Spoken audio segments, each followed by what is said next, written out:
신종 코로나 바이러스 감염증이 장기화되고 1년 6개월 지속되면서 최근 보건복지부에서 코로나19 국민 정신건강 실태를 조사한 바에 의하면 19살에서 71살까지 2,000명을 조사해 보니까 코로나 이전보다가 두려움, 불안, 우울 증세가 상당히 높은 수치로 나타났는데, 그중에서 특별히 20대, 30대 학생들, 또 대학생들, 청년들한테서 우울 증세가 높은 비율로 드러났습니다. 우선 학교를 비대면 수업을 하고 취업난이 가중되고 또 문화활동이나 사람을 자유롭게 못 만나는 이 청년층들한테서 이 우울증의 수치가 상당히 높게 나타났다는 통계가 있습니다. 미국에는 그래서 멘탈 헬스 서비스를 통해서 이 마음의 문제들, 정서적인 문제들을 도우려고 치료하고 있습니다. 심리학자들은 이 우울증을 마음의 감기라고 불러요. 영혼의 독감이라는 표현을 쓰는데, 우리는 정신과에서 뭔가 상담하고 치료받는다는 것을 상당히 드러내지 않으려는 게 있어요. 근데 우리가 감기 걸리면은 약을 짓거나 병원에 가는 거 자연스러운 것처럼 이 우울증이라든가 또는 이런 것들, 조울증이나 이런 것들은 마음의 감기다. 그래서 그러니까 이거를 부끄러워하지 말고 치료받을 수 있는 통로가 있다면은 멘탈 서비스를 받는 게 중요하다. 우리가 헬스클럽에 가는 것은 육체를 단련하는 것이고, 마음의 근육을 키우기 위해서는 또 이런 멘탈 헬스가 필요하다는데, 저는 이 잠언서를 읽어보면요, 구약 성경 잠언서를 읽어보면 우리의 마음의 근육을 키울 수 있는 좋은 하나님의 말씀이 많이 들어 있습니다. 잠언서 4장 23절을 한번 22절부터 봅니다. 그것은 얻는 자에게 생명이 되며 그의 온 육체에 건강이 됨이니라. 모든 지킬 만한 것 중에 더욱 내 마음을 지키라. 생명의 근원이 이에서 남이니라. 자, 22절에 그것은 지혜를 뜻합니다. 하나님을 경외하는 것이 지혜의 근본이다. 그것을 얻는 자, 지혜를 얻는 자는 생명이 되고 그의 온 육체의 건강이 된다. 근데 지혜가 어디서 나오냐면 하나님을 잘 믿고 하나님을 경외하는 데서 지혜가 나오고, 물론 지킬 만한 것보다 더욱 내 마음을 지키라. 생명의 근원이 이에서 남이니라. 여러분, 우리 육체라는 것은 마음이 시녀와 같다. 제임스 알렌이라는 심리학자 그래 말했어요. 사람의 몸이라는 것은 마음의 표현으로 나타나기 때문에 육체는 마음의 시녀가 된다. 의학을 창시했던 히포크라테스가 마음만큼 위대한 의사는 없다. 음식으로 못 고치는 병은 약으로도 못 고친다. 그게 히포크라테스가 한 말이에요. 우리가 일상생활에서 먹는 음식과 일상생활의 마음을 어떻게 먹느냐, 이게 굉장히 건강과 밀접한 관계가 있습니다. 동의 보감, 허준이 쓰는 동의 보감을 보면은 웃음보다가 더 뛰어난 보약이 없다 그랬어요. 돈도 안 들어갑니다. 근데 우리 잘 안 웃죠. 코로나를 우리가 통해서 마스크를 쓰니까 웃는 사람 보기가 힘들어요. 자, 잠언서 17장 22절 보면은 이런 말씀이 있어요. 마음의 즐거움은 양약이라도 심령의 근심은 뼈를 마르게 하느니라. 왜 구약 성경에 뼈를 마르게 한다는 말이 나왔냐면은 뼈에서 피가 만들어진다는 거 아세요? 골수 뼈에서 피가 만들어져요. 그래서 스트레스, 마음의 근심은 피를 건강하게 못하고, 피가 건강하지 못할 때 모든 질병이 생기는 것입니다. 그러나 마음의 즐거움은 양약이야. 그래서 주님은 데살로니가 교회에 말씀하시지 않았습니까? 항상 기뻐하라, 쉬지 말고 기도하라, 범사에 감사하라. 이는 그리스도 예수 안에서 너희를 향하신 하나님의 뜻이니라. 여러분, 서양에서는 이런 통계를 만들어 봤대요. 주의를 꼬박 지키는 사람은 주의를 안 지키는 불신자보다가 10분의 1을 더 산다. 얼마를 더 산다고요? 그러면 80세가 평균 수명이라 치면 몇 년을 더 사는 겁니까? 계산은 잘 하시네요.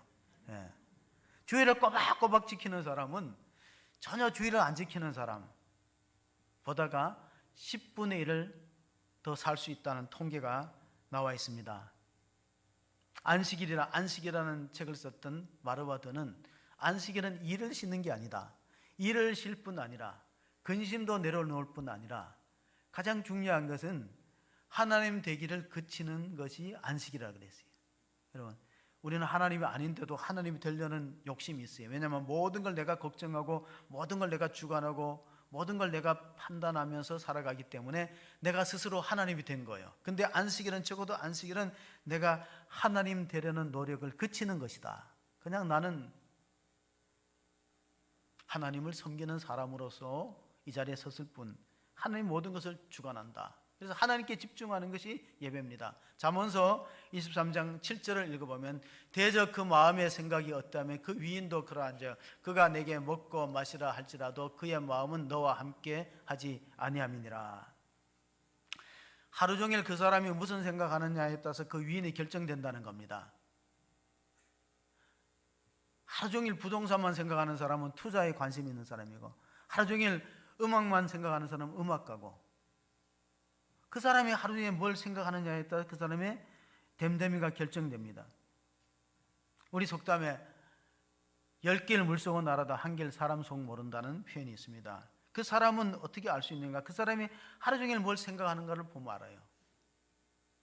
한거리에 아주 전설적인 축구 선수가 있었는데 푸스카스라는 이름을 가졌어요. 근데 푸스카스가 죽고 나서 푸스카스 상이 만들어졌는데 우리나라에서 유일하게 한 사람이 탔어요. 누가 탔냐면 손흥민 선수가, 손흥민 선수가 푸스카스 상을 탔어요. 유럽에는 그 상이 대단한 상이에요. 근데 이 한거리의 축구 선수 푸스카스는 신문기자와 인터뷰할 때 이런, 그 당신은 하루 일과를 어떻게 보내냐 질문을 받았을 때 이렇게 말했어요. 나는 축구를 하지 않을 때는 축구에 대해서 말할 때다. 나는 축구에 대해서 말하지 않을 때는 축구에 대해서 생각할 때다. 미친 사람이지. 하루 종일 축구만 생각하는 거예요. 그래서 골을 많이 넣는 유명한 스타 선수가 된 것이죠. 오늘 본문의 주인공은 다윗입니다. 다윗은 어떤 사람일까요?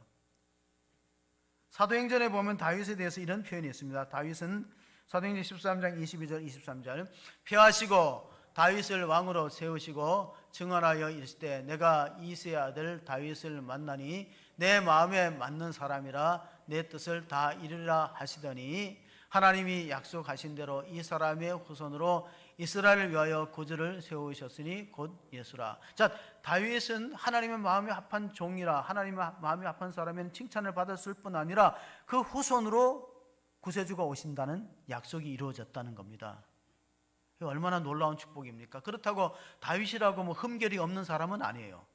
우리가 사무엘하 11장을 보면 다윗도 죄가 있고 허물이 있어요. 그런데 하나님이 다윗을 끝까지 사랑하고 인정한 이유를, 왜 하나님의 특별한 은혜와 사랑을 받았을까? 다윗이라는 이름 자체가 사랑받는 자라는 뜻이 있습니다. 그 원인이 어디 있을까? 한번 우리 본문을 통해서 찾아보려고 합니다. 공자가 썼다는 논어에 보면 옥야편에 지지자 불여 호지자, 호지자 불여 낙지자라는 한 문자가 있어요. 지지자, 아는 사람은 좋아하는 사람만 못하다. 호지자, 좋아할 호자지요. 호지자 불여 낙지자, 좋아하는 사람은 즐기는 사람을 못 이긴다. 낙이라는 건 즐거워하는 거예요. 그러면 다윗은 어떤 사람이에요? 다윗은 하나님으로 즐거움을 삼았던 유일한 인물입니다. 하나님을 즐거움으로 살았어요.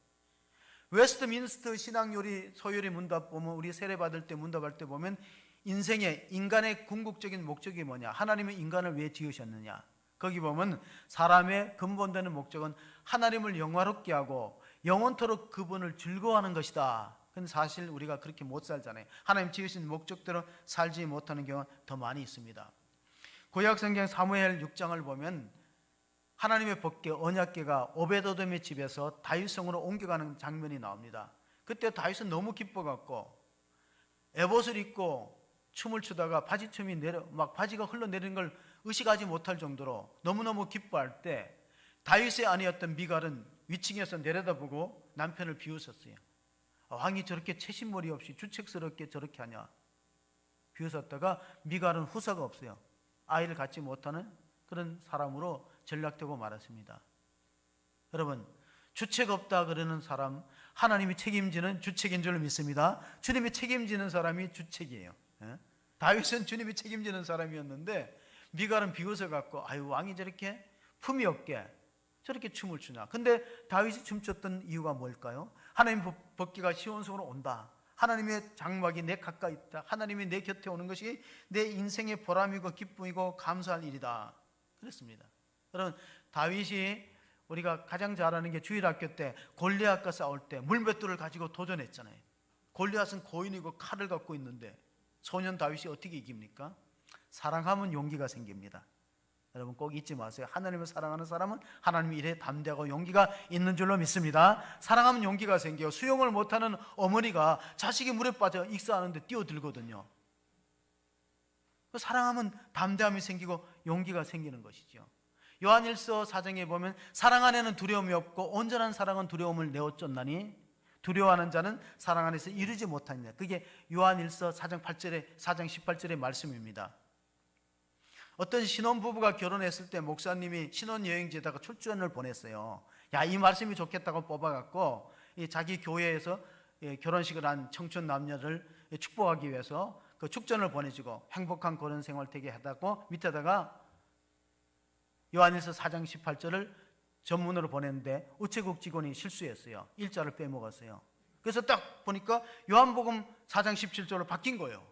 그래서 설레는 마음을 가지고 기도원 성경, 호텔에서 기도원 성경을 찾았어요. 4장 18절에는 뭐라고 기록되어 있습니까? 너에게 남편 5이 있었고 지금 있는 자도 내 남편이 아니니 내 말이 참되도다. 기겁할 일이잖아요. 요한 1서 1자를 뺐더니까 내용이 완전히 달라지는 거예요. 그래서 예수님께서 천지는 없어지나 내 말씀은 1.1획도 없어지지 아니하리라. 오래전에 강수 생각이라는 그런 이제 그 만화가 있었어요. 거기 보면은 친한 여자들끼리 만나서 자기가 갖고 있는 걸 자랑했어요. 야, 이건 우리 약혼한 남편이 내준 선물이라고 다이아 반지를 자랑했어요. 근데 그 자랑하던 친구가 얼마 있다가 야, 나 그 사람 아무래도 안 되겠어. 그래서 약혼을 깨트려서 파혼했어. 왜냐하면 내가 생각했던 그런 사람이 아닌 것 같아. 깨트렸어. 그러니까 친구가 보니까 너 그 약혼자가 준 다이아 반지 그대로 끼고 있는데 그랬더니 다이아 반지에 대한 나의 애정은 변함이 없어. 이렇게 됐다면 사람은 싫은데 다이아 반지에 대한 나의 애정은 변하지 않았다는 거예요. 여러분 이게 인간의 모습이 아닙니까? 우리나라의 대중가요 가운데 제가 좋아하는 가수가 부른 자네라는 이름을 보면 사랑이 떠나거든 그냥 두시게 마음이 떠나면 몸도 떠나야지 누가 울고든 그냥 두시게 시컷 울고 나면 후련해질 것이니 그리고 자네는 아는가 진정 아는가 팔자는 뒤집어도 팔자인 것을. 여러분 팔자 글씨 뒤집으면 뭐가 되죠? 팔자잖아요. 마음이 떠나면 몸도 떠나야 돼요. 근데 그러지 못하는 경우 많이 있죠. 유대인들은 사람을 평가할 때 3가지로 평가합니다. 이게 뭡니까? 히브리 말로 이렇게 표현되어 있어요. 키소, 카소, 코소. 여러분 이제 나중에 이제 찾아보면 다 나와요. 요즘에 하도 이 정보가 많기 때문에 이게 히브리 말이거든요. 탈무드에는 사람을 평가하는 기준이 3가지가 있다네요. 코소는 뭐예요? 술잔이에요. 카소는 뭐예요? 분노예요, 분노. 키소는 뭐예요? 지갑이에요. 사람을 평가하는 기준이 3가지예요. 치중 본심이라고 술을 먹여보면 그 사람의 마음이 어떤가 나온다네. 술을 먹여보면 한다. 그리고 그 사람이 어떤 일에 화를 내는지 가소 화를 내는 걸 보면은 그가 어떤 일에 분노하는가를 보면 그 사람이 됨됨이를 알 수 있어요. 3번째 희소 그 사람의 직업 돈주머니 그가 무엇을 위해서 돈을 쓰느냐를 보면 그 사람의 신앙도 알 수 있어요. 하나님을 위해서 이웃을 위해서 쓰는 것을 주저하지 않고 기뻐하는가 아니면 자기와 자기 가족들만을 위해서 쓰는가 그건 그 사람의 됨됨이가 드러나 있는데 오늘 다윗은 하나님 앞에 성전 지으려는 소원을 가지고 하나님 내가 즐겨내는 힘을 주셔서 우리 백성들과 내가 즐겨내는 그런 힘과 믿음을 주심을 감사하는 그런 감사의 기도입니다. 우리가 구약 성경에 읽다가 보면은 사무엘상, 열왕기상이 있는데 역대기가 또 있거든요. 근데 보면 내용이 중첩됩니다. 왜 똑같은 내용을 이렇게 성경책 두껍게 많이 썼느냐 생각하는데 그것을 기록한 사관의 차이입니다. 역사관. 우리나라에는 조선왕조실록이 있습니다. 조선왕조실록. 그런데 이 구약 성경에는 열왕기 상하가 있고 역대기 상하가 있어요. 이거는 다윗 왕국실록이라고 보면 돼요. 근데 차이가 뭐냐? 열왕기 사무엘서는 북쪽 이스라엘하고 남쪽 유다 역사를 다 골고루 기록한 것이 열왕기서와 사무엘서예요. 그런데 역대기는 달라. 역대기는 남쪽 유다 중심, 특별히 다윗 가문을 중심으로 썼어요.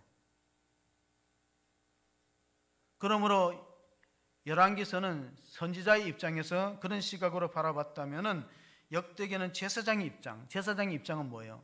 불쌍히 여기고 공의를 여기고 은혜를 베풀고 치유와 회복에 대한 메시지가 많이 들어 있습니다.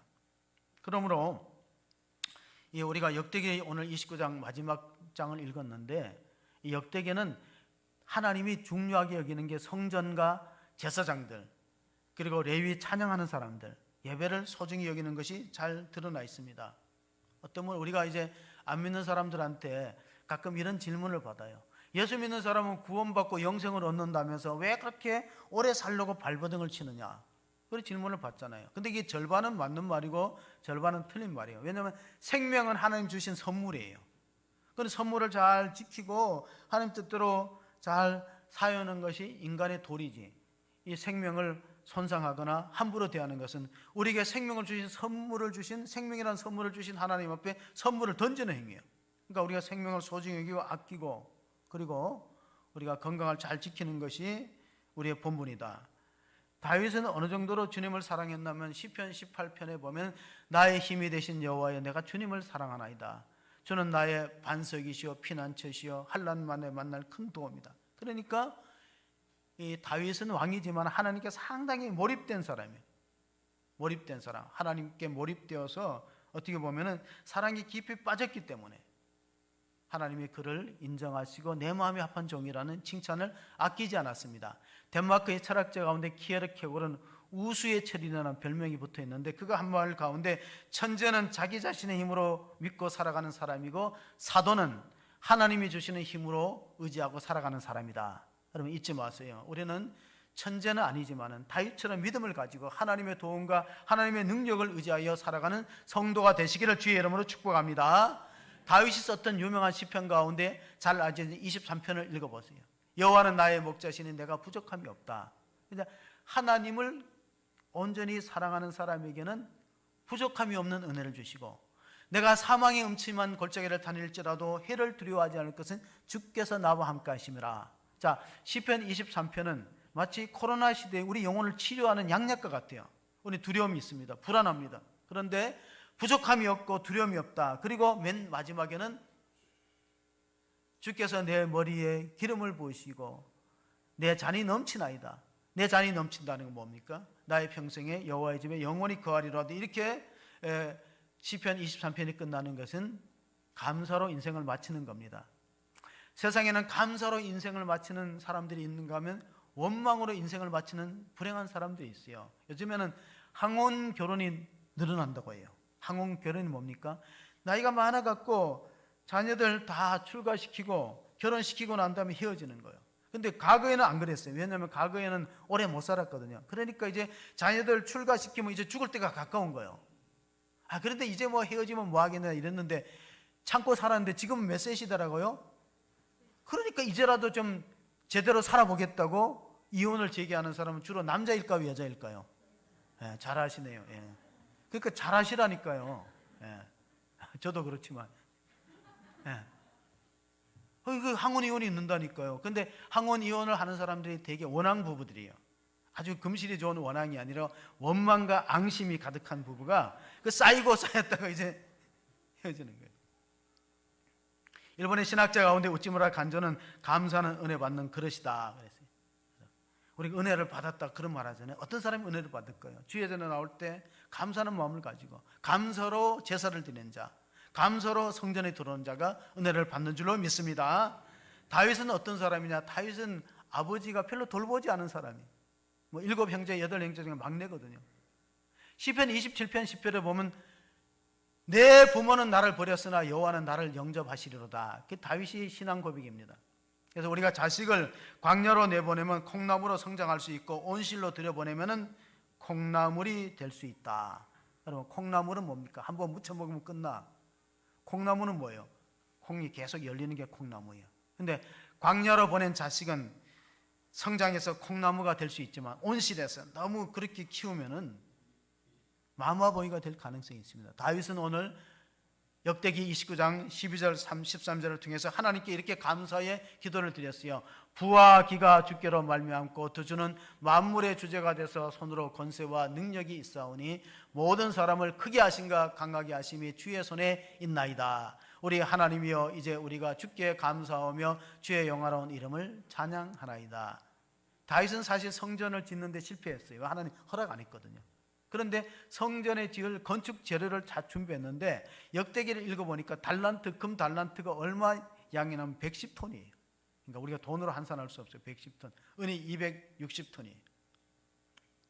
그런 걸 다 준비하고, 그리고 다윗의 아들 솔로몬에 의해서 성전이 지어집니다. 그것은 역대상 22장 7절 8절에 나와 있습니다. 다윗이 솔로몬에게 이르되 내 아들아, 나는 내 하나님 여호와의 이름을 위하여 성전을 건축할 마음이 있었으나 여호와의 말씀이 내게 임하여 이르시되 너는 피를 심히 많이 흘렸고 크게 전쟁하였느니라. 내가 내 앞에서 땅에 피를 많이 흘렸은즉 내 이름을 위하여 성전을 건축하지 못하리라. 그러니까 성전 건축도 하나님의 허락이 없이는 안 되는 겁니다.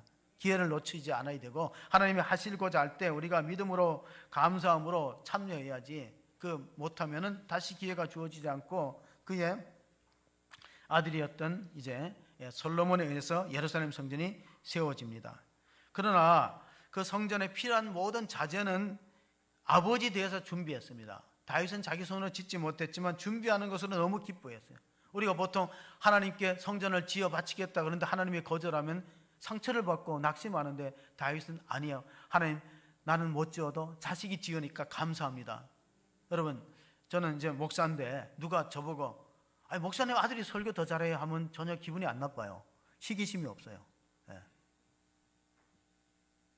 그런 게 다윗의 마음이 아니었을까? 자기는 성전을 못 지어도 자기 아들에 의해서 지어지니까 준비한 것에 감사했어요. 역대기상 29장 14절 15절 같이 읽어봅니다. 나와 내 백성이 무엇이기에 이처럼 즐거운 마음으로 들을 힘이 있었나이까? 모든 것이 주께로 말미암아 싸우니 우리가 주의 손으로 받은 것으로 주께 드렸을 뿐이니이다. 우리는 우리 조상들과 같이 주님 앞에서 이방 나그네와 거류민들이라. 세상에 있는 날이 그림자 같아서 희망이 없나이다.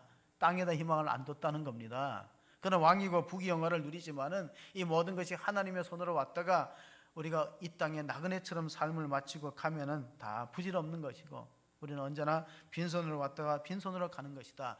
불교에 보면 이런 용어가 있어요. 본래 무일무이라는 용어가 있는데 이 불교에서 쓰는 겁니다. 그게 뭐냐면은 사람은 원래 아무 데도 없는 데서 와서 아무도 없는 데로 돌아가는 거다. 그 서산대사가 죽기 전에 열반시를 하나 남겼는데 거기 보면 생야 일편 부흥기, 사야 일편 부흥멸. 생이란 게 뭐냐? 한 조각의 둥구름이 또 올라가는 것이다. 죽음이란 게 뭐냐? 그 공중에 하늘에 떠 있는 한 조각의 구름이 흩어지는 거다. 사야 일편 부흥멸, 생여 일편 부흥기. 산다는 것은 한 조각의 둥구름이 또 올라가는 것이고, 그것이 언젠가 바람에 의해서 흩어지고 사라지는 것이니까 우리가 이 땅을 어떻게 살아가야 될 것이냐. 법정 스님이 무소유라는 책을 살아있을 때 썼을 때 그 속에 뱃속에는 밥이 적어야 되고 입속에는 말이 적어야 되고 마음속에는 일이 적어야 번뇌가 없다 그랬어요. 불교에는 번뇌를 벗어나요. 사람들이 너무 속상한 일이 많은 사람은, 속이 자아로 충만한 사람이 속상한 일이 많아요. 예수님처럼 자기를 비우면은 속상한 일을 주어들었는데, 자기로 충만한 사람, 그런 사람이 속이 상하고 여러 가지 정신질환에 시달릴 그런 가능성이 참으로 높기 때문에 하나님께서는 우리가 하나님을 올바로 경외하기 위해서 여러 가지 사인을 주셨어요. 우리가 로마서 1장 20절 21절 한번 보시겠습니다. 창세로부터 그의 보이지 아니하는 것들 곧 그의 영원하신 능력과 신성이 그가 만드신 만물에 분명히 보여 알려졌나니 그러므로 그들이 핑계하지 못할지니라.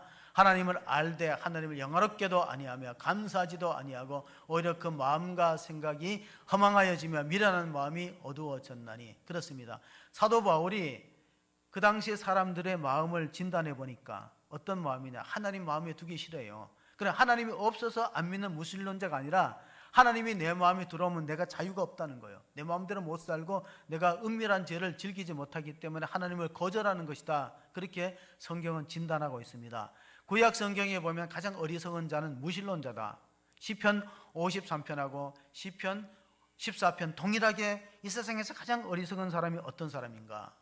똑같은 말씀이었어요. 어리석은 자는 시편 14편도 그렇고 시편 53편도 그렇고, 어리석은 자는 그 마음에 이르기를 하나님이 없다 하는도다. 그들이 부패하고 그 행실이 가증하니 선을 행하는 자가 없도다. 53편은 똑같습니다.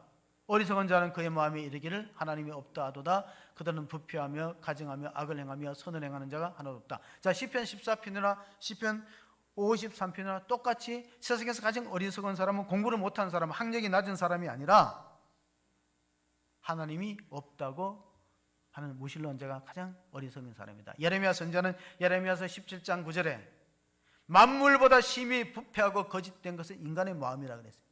지금 많은 사람들은 자연 환경 오염을 걱정하고 있는데 하나님은 인간의 마음에 부패하고 오염한 것을 근심하고 계시는 거예요. 제가 초등학교를 좀 일찍 들어갔어요. 키가 작았죠.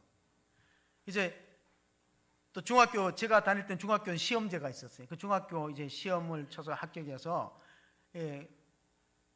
이제 학교를 갔는데 이 중학교 정문에 딱 들어서니까 굉장히 압도하는 커다란 뭐 대리석 같은 걸로 이렇게 탑이 세워졌어요. 그래서 저게 뭐냐고 정문을 딱 들어서 있는 게 저게 충원탑이라고 알려져요. 충원탑. 충원탑이 뭐냐니까 우리 담임 선생님이 그 미술을 전공해서 홍익대 미대를 나와서 우리 이 학교에 태백중학교에 부임해갖고 우리 담임이 돼 있었어요. 근데 설명해 주기를 우리 선배들이 나가서 6.25 때 전사에서 그 영혼을 위로하는 탑이다 그러는데 이틀 전에 6.25의 그 뉴스에 KBS에서 저희 학교 뉴스가 나오는데 잠깐 한번 보시겠습니다.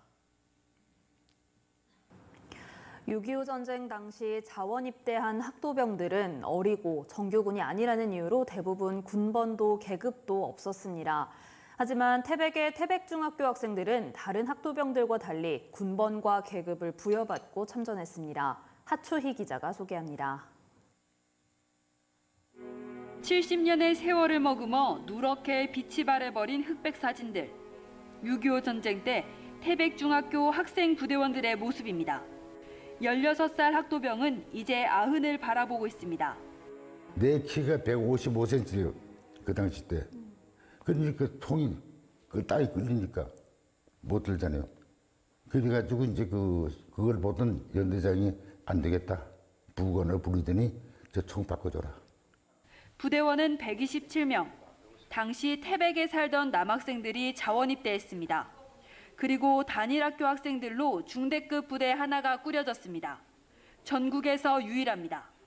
다른 학도병들과는 달리 군번과 이등병 계급을 부여받았습니다. 정규체나 다름없죠.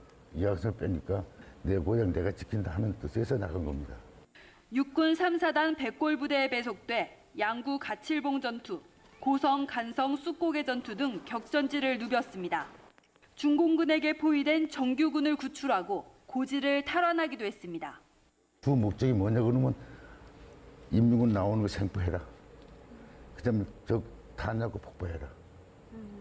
네, 그겁니다. 임무 그걸 받았어요. 이 과정에서 동창이고 친구였던 전우 18명을 잃었습니다. 눈앞에서 떠나보낸 친동생 같았던 전우의 모습은 아직도 가슴에 맺혀 있습니다. 최근 집에 가면 부모한테 우리 어머니 아버지한테 내가 자서 안 맞다 죽었다. 뭐 이해하지 못한다고 얘기를 해주고 담배는 우리 아버지가 드시고 양말을 우리 어머니가 더 달라. 그 부탁을 하면서 눈을 감더라고요. 태백 부대원 127명 가운데 이제 남은 사람은 19명. 태백중학교 후배들은 학교 안에 기념관과 충원탑을 세우고 선배들의 호국 정신을 기리고 있습니다. KBS 뉴스 하초입니다. 네, 이틀 전에 그 KBS에서 보도된 방송입니다.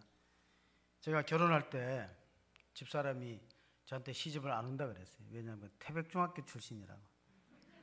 태백중학교 깡패학교라고 소문이 나갔고 여학생들 그 주변의 여학생들한테 깡패학교라고 해서 소문이 나서 그건 완전히 역사의 왜곡이에요. 우리가 불우한 일에 나섰지 뭐 그렇게 싸움을 워낙 잘한다 그래갖고 여학생들한테는 다 깡패학교로 소문이 났어요. 그래서 집사람이 태백중학교 출신이라고 저한테 지금은 이제 그런 말 안 하겠죠. 이제 뉴스가 역사의 왜곡을 바로 잡아준 줄로 믿습니다. 우리 제자반이 이제 한번 그 양화진에 마포에 있는 양화진에 외국인 순교자 모역을 한번 갔어요. 선교사님들이 19세기 말에 우리나라에 선교사들이 많이 들어왔는데 알렌 선교사는 의료 선교사로 들어왔고 1884년도 그리고 1885년도에 인천 제물포항을 통해서 언더우드 또 아펜셀러, 장로교, 감리교 선교사들이 들어왔습니다. 근데 우리나라가 그때만 해도 의학이 별로 발전하지 못해서 풍토병, 그때는 이제 콜레라죠. 지금 코로나인데 콜레라나 장티푸스로 많은 이제 외국인 선교사 자녀들이 목숨을 잃었어요. 그래서 고종이 땅을 하나 하사했는데 그게 지금 양화진 땅입니다. 거기에 보면은 가보면은 숱한 그 우리나라에 선교 왔던 사람들의 무덤들이 거기에 묻혀 있습니다. 자, 사람은 얼만큼 땅이 필요한가? 톨스토이의 그 단편 소설 가운데 인간에게는 얼만큼 땅이 필요한가? 여러분 한번 들어보셨을 겁니다. 파음이라는 농부가 소작농인데 이 주인의 맨날 농사만 지어주고 품삯을 받는데 주인이 나중에 나이 많아갖고 그 파음이라는 머슴을 불러서 제안합니다. 자네 일생 동안 우리 집에 농사만 지었는데 내일은 한번 날을 정해서 자네가 밟고 온 땅을 내가 다 토지로 물려주겠다 하고 약속을 합니다. 그러니까 파음에게는, 머슴에게는 정말 인생 일대의 축복된 로또 복권과 같은 기회예요. 그래서 진짜 그 밤에, 그 전날 밤에 가슴이 설레서 잠이 안 와서 아침에 조건이 뭐냐면은 네가 해 뜰 때 출발해 갖고 해 질기 전에 이 땅에 출발 지점에 돌아오면 너가 밟은 땅을 다 주겠다 그랬어요. 그러니까 파음이라는 농부가 욕심이 생겨서 뛰고 또 뛰는 거예요. 한 평이라도, 한 번만이라도 땅을 더 차지하기 위해서 뛰고 뛰다가 가만 보니까 벌써 이제 해가 뉘어 넘어가잖아요. 그러니까 약속의 조건이 채워야 성립이 되니까 해 지기 전에 돌아오는 조건으로 죽을 힘을 다해서 뛰다가 털썩 출발 지점에 쓰러졌는데 진짜로 죽었어요. 숨이 차고 심장마비로 죽어서 그가 차지한 땅은 3평에 불과하다. 그게 톨스토이의 단편의 이야기입니다. 욕심이 지나치면 수명이 단축된다는 거 기억하세요. 욕심이 지나치면은 수명이 단축돼요. 다윗은 오늘 역대상 29장 10절 17절에 이런 말씀을 기도로 올렸습니다. 다윗이 온 회중 앞에서 여호와를 송축하여 이르되 우리 조상 이스라엘의 하나님 여호와여, 주는 영원부터 영원까지 송축을 받으시옵소서. 여호와여, 위대하신가 권능과 영광과 승리와 위엄이 다 주께 속하였사오니 천지에 있는 것이 다 주의 것이로 소이다. 여호와여, 주권도 주께 속하였사오니 주는 높으사 만물의 머리이심이다. 아멘. 자, 다윗은 자기 권력에 도취되지 않은 사람입니다. 사람들이 권력을 가지면 권력에 도취됩니다. 권력을 휘두르려고 남용하려는 그런 욕망에 사로잡히는 다윗은 그렇지 않고 모든 주권이 하나님께 있다. 민주주의는 주권 제민, 다윗은 주권 제신. 모든 권위는 하나님께로부터 받은 거고 나는 잠시 쓰다가 이 땅을 떠날 나그네와 거루민에 불과하다. 시편 39편 6절 7절 다윗의 고백을 보시면은 진실로 각 사람은 그림자같이 다니고 헛된 일에 소란하며 재물을 쌓으나 누가 거둘는지 알지 못하나이다. 주여, 이제 내가 무엇을 바라리요? 나의 소망은 주께 있나이다. 아멘. 인생 말년에 하나님께 소망을 두는 사람은 복 있는 사람인 줄로 믿습니다. 나이가 먹어도 땅에 집착하고 땅에 소망을 두는 사람은 어리석은 부자라.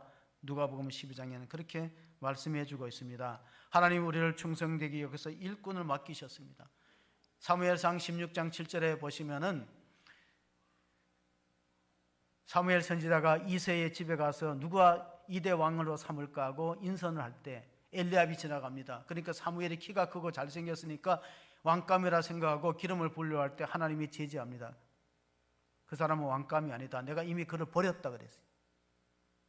그러면서 내가 보는 것은 사람이 보는 것과 같지 않으니 외모를 보거나 사람은 외모를 보거나 나는 여호와는 중심을 본다 그랬거든. 근데 한문으로 중심을 붙였으면은 충성할 충자가 되는 거예요. 한문으로 한번 붙여서 볼까요? 이게 가운데 중자에다가 중심을 본다. 마음 심자를 쓰면 그게 충성할 충자예요. 하나님은 충성을 보고 일꾼을 세우는 겁니다. 디모데전서 1장 12절 13절 보면은 나를 능하게 하시는 그리스도 예수 우리 주께 내가 감사하면 나를 충성되이 여겨 내 직분을 맡기심이니 내가 전에는 해방자요 박해자요 폭행자였으나 도리어 공업을 입은 것은 내가 믿지 않을 때 알지 못하고 행하였습니다. 자, 다윗의 마음에 지배했던 의식은 채무자의 의식입니다.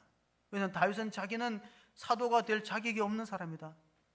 나는 정말로 교회를 핍박하고 박해하고 교회를 해방하던 사람이고 스데반을 죽이는데 앞장섰던 사람이니까 사도로 부름을 못 받는데 이런 나에게 죄인의 개수와 같은 나에게 하나님의 사도의 직분을 주신 것은 전적인 하나님의 은혜고 하나님의 주권에 속하는 거기 때문에 빚진 자의 의식이 있습니다. 교회 안에는 딱 두 종류가 있어요.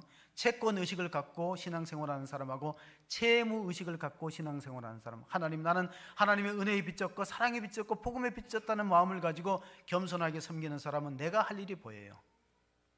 그러나 채권 의식을 가진 사람은 비판거리가 많이 보여요. 눈에 거슬리고 마땅치 않은 것들이 참 많이 보입니다. 나는 이 교회 오랫동안 다녔고 나는 이 교회에서 이만한 업적이 있고 공로가 있으니까 자꾸 판단하게 되고 채권 의식을 갖고 신앙생활하니까 은혜와 멀어집니다. 여러분은 하나님 앞에 어떤 심령으로 신앙생활하고 있습니까? 바울이 로마서에 보내는 편지 가운데 로마서 1장 14절 15절 한번 읽어봅니다. 헬라인이나 야만인이나 지혜 있는 자나 어리석은 자에게 다 내가 빚진 자라. 그러므로 나는 할 수 있는 대로 로마에 있는 너에게 복음 전하기를 원하노라. 자, 로마에는 이미 예수를 믿는 사람들이 있었습니다. 그러나 항상 복음의 사각지대가 있는 거예요. 교회 안에도 구원의 확신이 없는 사람들이 상당히 있어요. 그런 사람에게 내가 복음을 전하기를 원한다. 나는 하나님의 사랑에 빚진 자요 그리스도의 복음에 빚진 자다. 그러니까 나는 할 수 있는 사람한테 다 복음을 전하기를 원한다. 에스겔 선지자를 보면요 이런 말씀이 있습니다. 내가 악인을 가리켜서 가서 하나님 말씀을 전해서 회개하라고 말했을 때 그가 돌이켜서 회개하면 그 사람도 구원받고 너는 책임이 면제되는 것이다. 복음을 전했으니. 만일 그런데 이웃 사람에게 복음을 안 전해서 그 사람이 죽고 멸망하면은 그 사람은 자기 죄로 죽거니와 그 사람의 핏값을 내 손에서 찾겠다 그랬어요. 여러분 물자나 돈으로 빚진 것은 갚을 수 있어요. 그러나 생명에 빚진 것은 갚을 수 없어요. 생명이 빚진 것. 우리가 오늘 장로님이 참 은혜스럽게 기도를 했잖아요. 6.25 전쟁 때 우리나라에서 정말 피를 뿌린 우리 순국 선열들 그 은혜를 우리가 잊어서는 안 되는 거예요. 그러니까 다윗이 복받은 이유는 다윗은 은혜를 잊지 않는 사람이야. 저도 우리 자녀들한테 그런 얘기를 합니다. 야, 목회자는 절대 성도들이 뭔가를 주면은 감사를 표현하고 그거 잊어서는 안 된다. 그 하나님의 은혜를 잊어버리면 쓰임을 못 받는 거예요. 작은 것, 냉수한 그릇이라도. 그래서 우리 조상들이 우리 이 땅의 자유를 지키기 위해서 피를 흘렸고 우리 선교사들이 우리나라에 와서 정말 낯설고 무서운 곳에서 복음을 전하다가 죽어간 것을 생각하면은 그럼 우리가 그 역사를 잘 기억하고 후대에 또 남겨줘야 됩니다. 작년에 이제 백선엽 장군이 101살로 세상을 떠났는데 그분은 다부동 전투의 영웅이라고 낙동강 최후 방위선 지키기 위해서 부하들에게 이렇게 말했어요. 우리가 여기서 물러서면 대구가 함락된다. 그러니까 다부동 전투에서는 물러서면 안 된다. 내가 앞장설 테니까 내가 물러서면 자기 부하들 보고 나를 쏘라 그랬어요. 내가 뒤로 후퇴하면 나를 쏘라 그랬어요. 그리고 그가 한 말 가운데 비상시일수록 원칙을 지키라. 우리나라가 지금 세계 여러 나라에 이제 자동차를 수출하는데 캐나다의 온타리오주에 자동차 영업증이 지점이 있습니다. 근데 그 나이 많은 신세가 한 번은 가서 자동차를 사려고 딱 이제 영업 직원하고 얘기를 하는 거 보니까 동양인처럼 생겼잖아요. 그러니까 물어봤대요. 혹시 한국 사람 아니냐? 그랬더니 한국인이라는. 그러니까 반갑다면서 막 악수를 청하는 거예요. 왜 그러니까 자기 큰형이 6.25 참전 용사라는. 캐나다에서 6.25 참전. 근데 자기 형이 20살 때 가서 결국 53년. 그러니까 우리가 휴전이 53년이 됐는데 53년도에 전설을 했어요. 근데 그 당시 자기는 어렵고 집이 그 한국 가서 그 장례식을 할 만큼 비행기도 비싸고 해서 여태까지 잘 소문을 모르는데 그래 한국 사람 이 자동차 현대자동차 딜러를 만나니까 너무나 반갑다면서 그러니까 그 물어봤대요. 형 이름이 뭐냐? 그러니까 우리 형이 더글러스 엘리엇이라는 이름을 갖고 있다는 거예요.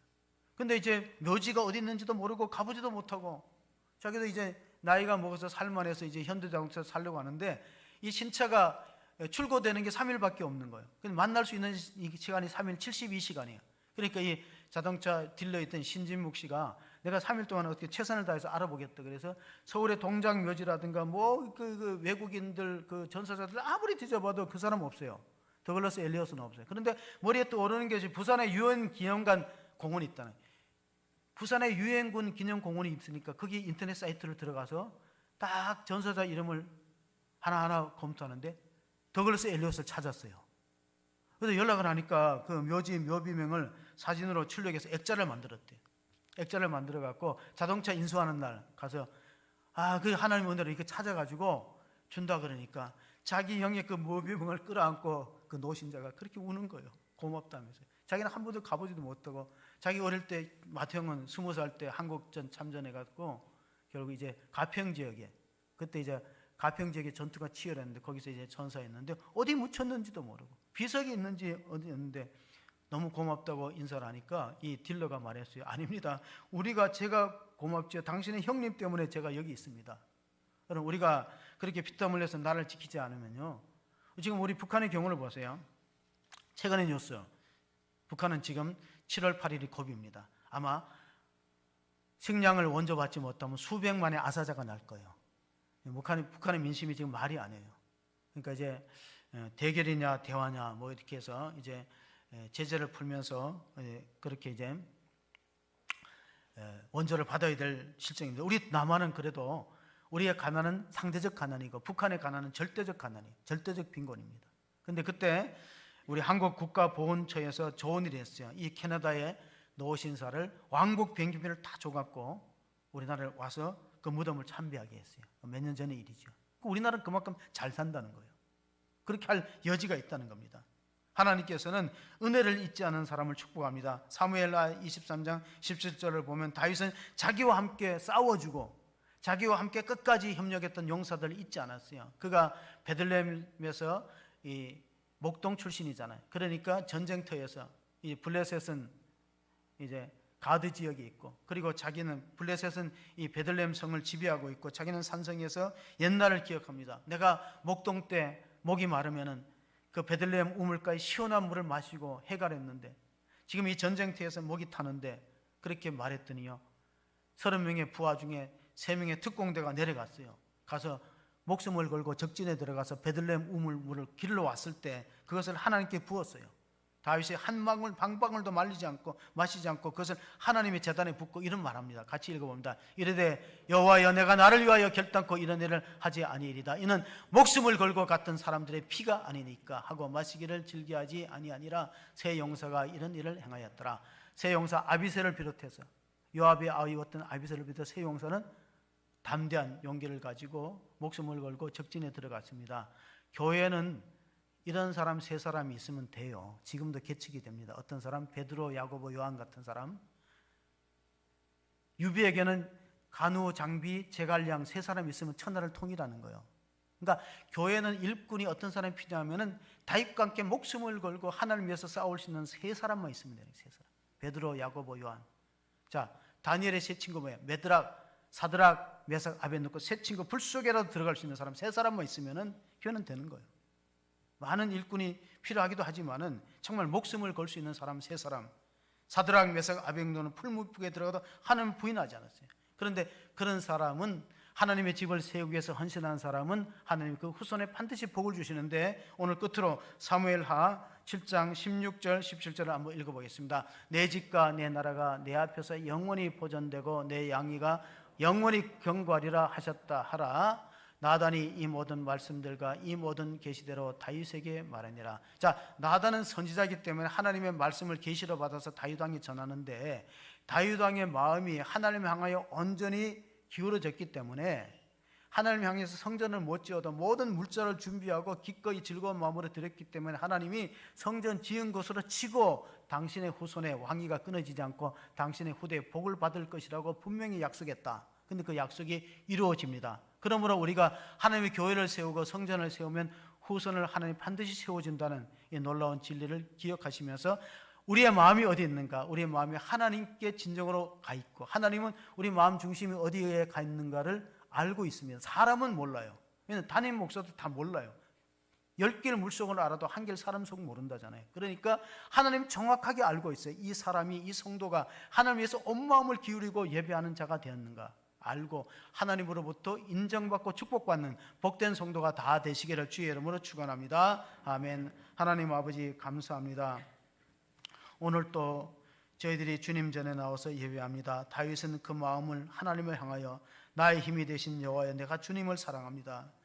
주님은 나의 반석이시오, 나의 바위이시고 환난 날에 만날 피난처라고 하나님 앞에 소망을 두고 살았기 때문에 하나님은 다윗을 축복하고 그 후손의 왕위가 끊어지지 않도록 복을 주시고 메시아 그리스도가 다윗의 씨로 오도록 축복하였습니다. 하나님, 우리 이 시대는 하나님과 점점 멀어지는 코로나 위기 시대 가운데 우리가 다윗의 영성을 회복하고 다윗의 마음처럼 하나님께 인정받는 충성된 일꾼들 다 되게 도와주시옵소서. 그래서 우리 성전을 세우는 자의 가문과 가정을 세우시고 하나님 그 산업을 지켜주시고 복되게 하여 주실 줄 믿고 끝까지 주님 앞에 인정받는 일꾼들로 쓰임받도록 도와주시옵소서.